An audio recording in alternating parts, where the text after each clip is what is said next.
John Roberts. Sarah, in reference to the president's tweets this morning that have been a matter of some discussion today, you said earlier on Fox News that the president has a right to defend himself when he is attacked, and it's no secret that this particular program has been very critical of him. However, the nature of the tweets this morning has drawn condemnation from people on Capitol Hill, including the Speaker of the House, Senator Graham, Senator Susan Collins, all of whom are allies of the president. Did the president go too far with this tweet in its deeply personal nature?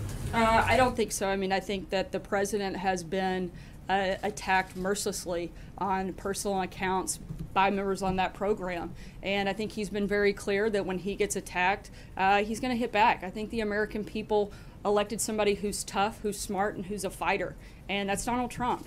And I don't think that it's a surprise to anybody that he fights fire with fire. The things that this show has called him, and not just him, but numerous members of his staff, including myself and many others, are very deeply personal. So to then turn and pretend like, this approach is, I guess it's kind of like we're living in the Twilight Zone. They do this day after day after day, and then the president responds and defends himself, and everybody is appalled and blown away.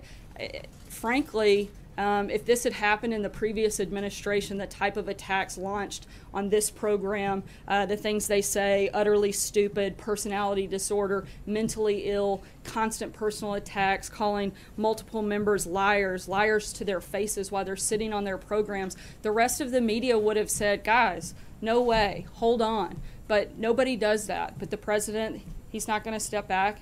He's showed that, and that's exactly what he did today. If I could just follow on that, Sarah, if I could just follow on that.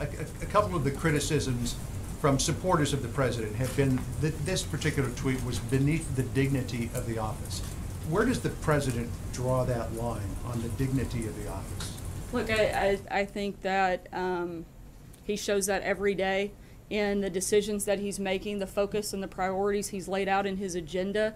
But he's not going to sit back and be attacked by the liberal media, Hollywood elites, and when they hit him, he's going to hit back. Sarah? I have a healthcare question, but on this, just one other aspect of it. Some have suggested in their tweet response or public announcements today that the president misconstrued one of the messages that should have been gathered from a shooting that involved Steve Scalise and others, that the hostility of the verbal environment can create an atmosphere of violence. I'm not saying that, but members of Congress have said that about this particular tweet. I know that episode affected the president and those here at the White House personally, very importantly and deeply.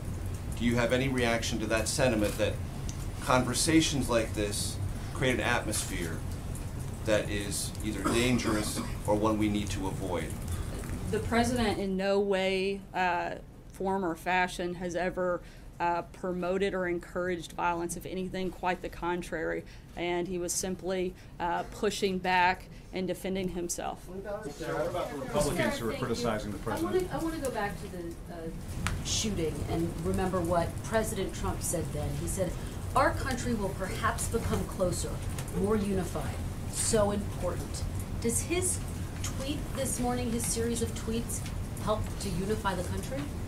Again, Kristen, I think I've asked, and this question has been asked, and I've answered it several times. Do his tweets help to unify the country, to do what he said he wanted to see happen in the wake of that shooting? Look, again, I think that the president is pushing back against people who attack him day after day after day. Where is the outrage on that?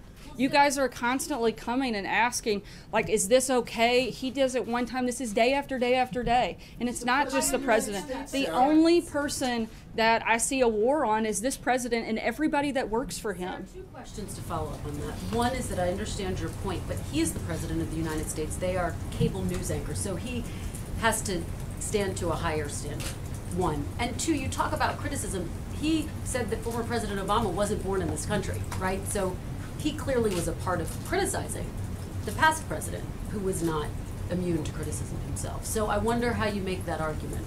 Again, I think I've been pretty clear that when the president gets hit, he's going to hit back harder, which is what he did here today. Doesn't he have to meet a higher standard than cable news anchors? Sarah, doesn't he have to meet a higher standard than cable news anchors? Look, I don't think you can expect someone to be personally attacked day after day, minute by minute, and sit back. Look, the American people elected a fighter. They didn't elect somebody to sit back and do nothing. They knew what they were getting when they voted for Donald Trump, and he won overwhelmingly. Sarah, how is insulting a woman Given on that, Twitter being a fighter? What about the impact of statements like this on his effectiveness? There was a Marist poll this week that said 68% of registered voters say the president's tweets are reckless and distracting. Only 22% say that they're effective and informative. And Republicans on this question are split down the middle. Half of Republicans say that they're reckless and distracting. So how can you argue that this is something the president must do? I answered this question yesterday in regards to the poll. I think anytime the president has a chance to speak directly to the American people, it's a good thing.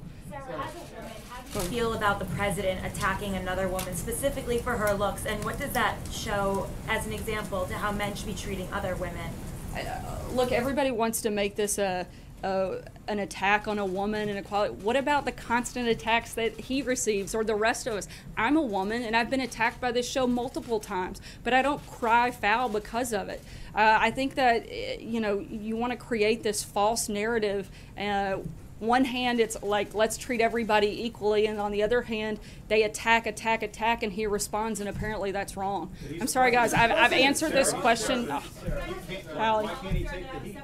Too, and this kind of gets to the point that's been made, and exactly, this is the point that's been made, so I'm not sure why we're continuing to answer the same question. You've been talking about the idea that the president is a fighter. I just want to put it in, because you talk about being personally affected by all of this as well, and that nothing is wrong with the president fighting fire with fire is the argument that you're making. So I would ask this to you, sort of on a personal level. You have stood here and talked about your family from this podium. Are you going to tell your kids this behavior is okay? Look, I've been asked before when it comes to role models as a person of faith. I think we all have one perfect role model.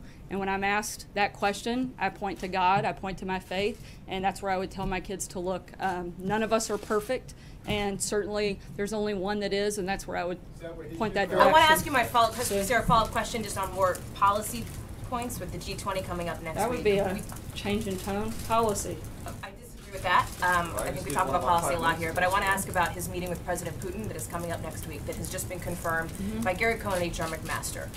And a definitive answer from you on whether the president will bring up election interference. It is clearly the biggest topic between the U.S. and Russia right now, the fact that Moscow meddled in the election. Is the president going to press Putin on that?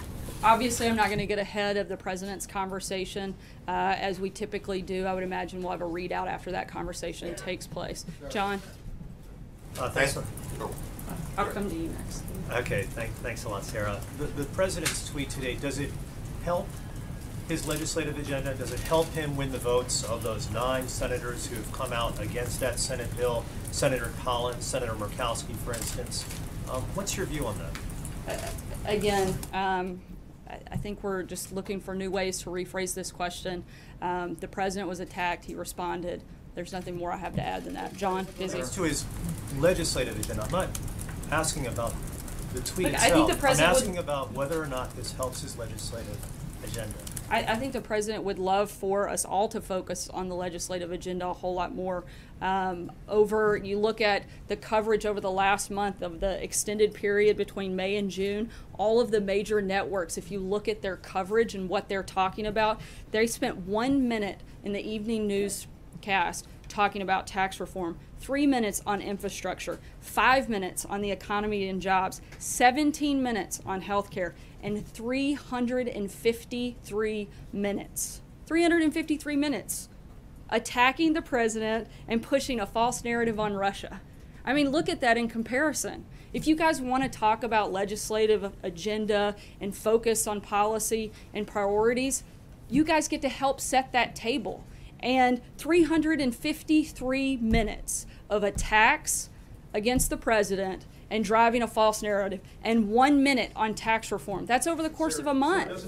That's incredible. The numbers, guys, the numbers don't lie. The media's focus on priorities, they don't line up with the rest of America. Right now, we've got our economy's growing, the stock market's up, unemployment is down, jobs are back, and ISIS is on the run. America is winning, and that's what we'd like to talk about. But you guys constantly ignore that narrative. Go ahead, John. All of those points that you make, Sarah, about the positive elements of what the president's agenda, are certainly true. All of those things are true. But the president today put out this tweet which takes away from all of that. And you expect us here in this room to simply ignore that? I think that's the valid question that should be asked of you right now. Should we just ignore this entirely? I think he's put out a number of tweets on health care, on the immigration bills that'll be in the House today, but that's not being talked about. That's not being asked about. But the discrepancy, again, 353 minutes. You can't say that you want to talk about policy and then you look at the numbers and they just don't lie. You can't expect for that amount of attack and intensity to come on a president and him to never respond. As you guys know, the president is getting ready to depart for the Department of Energy, and we'll be speaking on that soon. Thanks so much. So no apology from the president, sir?